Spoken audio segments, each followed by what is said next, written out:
त्यांना अक्कल आहे का नाही? ते उत्तर देतील. अध्यक्ष महोदय, हे सगळे जे काही नियम लावले हे अफलातून कोण बसणार आहे याच्यामध्ये? पहिले 22-23, 23-24, 24-25, 26-27 हे सगळं आपल्याला पाहावं लागेल. याच्यामुळे सरकार बदलाव होत चाललाय. सरकारला शिव्या खावं लागतंय. आम्ही जेव्हा फिरतो तेव्हा आम्हाला लोक शिव्या देतंय. या ज्या प्रोत्साहनात लावलेल्या अटी आहे पहिले तुम्ही रद्द केल्या पाहिजे आणि 50च्या ऐवजी 1 लाख केलं पाहिजे. आता जर ही OTS आपण राज्य सरकार करतं का बँक करतं हे पण स्पष्ट करा ना तुम्ही. बँक OTS करत नाही आहे, राज्य सरकारचा OTSचा प्रस्ताव आहे. काय म्हणतो सरकार? जर 2 लाख किंवा 3 लाख असेल तर 2 लाख 1 लाख भरा, 2 लाख माफ होईल. म्हणजे राज्य सरकार OTS करतं, बँकेचा विषय येत नाही.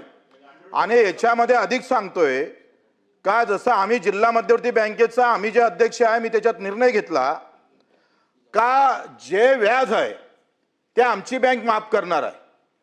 म्हणजे 4 लाख असेल 1 लाख व्याज असेल तर आम्ही जिल्हा मध्यवर्ती बँक अमरावती हे 1 लाख माफ करून उरलेला आम्ही त्याला कसा प्रतिसाद देता येईल, त्या शेतकऱ्याला कसं मदत करता येईल याच्या बाबत बैठक झाली पाहिजे.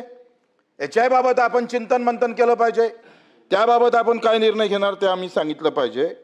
दुसरं तुम्ही सांगतोय का उल्लेखच केला नाही सभापती महोदय.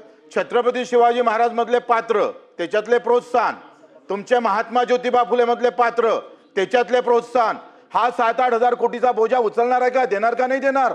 तो मेला ना सभापती महोदय. काय होतंय, कर्जमाफीमध्ये नाव आलंय आणि बँकेत मात्र पैसा दिला नाही, गव्हर्नमेंटनं दिला नाही. न दिल्यामुळे काय झालं, नवीन कर्जही भेटत नाही, माफीची वाट पाहतोय. काही शेतकरी हायकोर्टात गेले आणि हायकोर्टानं निर्देश दिले का हे पैसे भरावं लागेल सरकारले.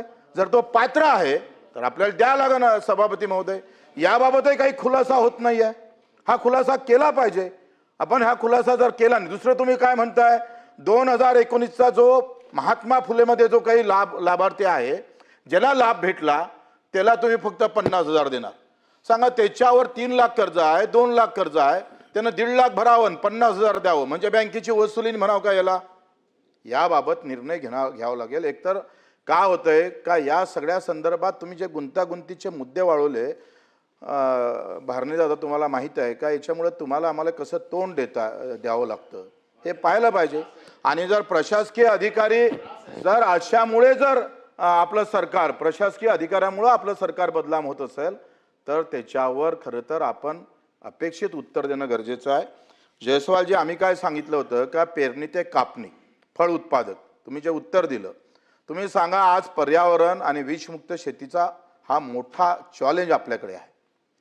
तुम्ही जे फळ पिकांना आपण 3 वर्ष देतोच, पण 3 वर्षानंतर जर आपण MRGS मधून जर कव्हर केलं आणि पुढचे 4, 5, 10 वर्ष दिले तर काजू उत्पादक, आंबा उत्पादक, संत्रा उत्पादक हा सगळा शेतकरी, केळी उत्पादक शेतकरी हा वाचू शकतं. त्याच्यासाठी खऱ्या अर्थानं फळ उत्पादक शेतकऱ्यासाठी अतिशय क्रांतिकारी योजना, कारण MRGS आम्ही सुरू केलेली योजना आहे, महाराष्ट्रानं देशाला दिलेली योजना आहे. त्याच्यामध्ये काही बदल करणं गरजेचं आहे. तो बदल आपण केला पाहिजे अशी अपेक्षा आहे. धन्यवाद. मंत्री महोदय, आता करू एकच विषय होता सभापती महोदय. ठीक आहे, सभापती महोदय, थोडक्यात नाही, तुम्ही निवांत होतात. दरेकर साहेबांनी या तुमचे निवांत ठिकाणी चालू आहे म्हणून जो मुद्दा उपस्थित केला, 1-2 मिनिटं त्यांचं नाही 1-2 मिनिटं फक्त बोलू. सभापती महोदय, गप्पा मारत होते म्हटलं. नाही गप्पा नाही, तुम्ही त्या दोघांचा वाद चालू आहे म्हणून म्हटलं जरा बोलू दे, शांत होते. बोला पाटील साहेब, बोला. सभापती महोदय, परवा बिझनेस ॲडवायझरी कमिटीमध्ये प्रवीण दरेकरजी ठरलं की एक विषय तुम्ही घेतला विषय आम्ही वेगळा घ्यावा. परंतु आता सभापती महोदय काय होतंय, आम्ही जे प्रश्न मांडले, आता दानवे साहेबांनी जे मागितलं ते त्यांच्या भाषणात होताच उल्लेख की मागच्या वर्षीच्या पैशाची तरतूद, तुम्ही त्याचं उत्तरच आलं नाही. पुन्हा त्यांना प्रश्न उपस्थित करायला त्या ठिकाणी लागला. आम्ही सांगितलं 2025 मध्ये तुम्ही रिशेड्युलिंग करा कर्जाचं, त्याचं उत्तर काय त्या ठिकाणी आलेलं नाही. आता ॲग्री स्टॅकमध्ये सगळ्या शेतकऱ्यांची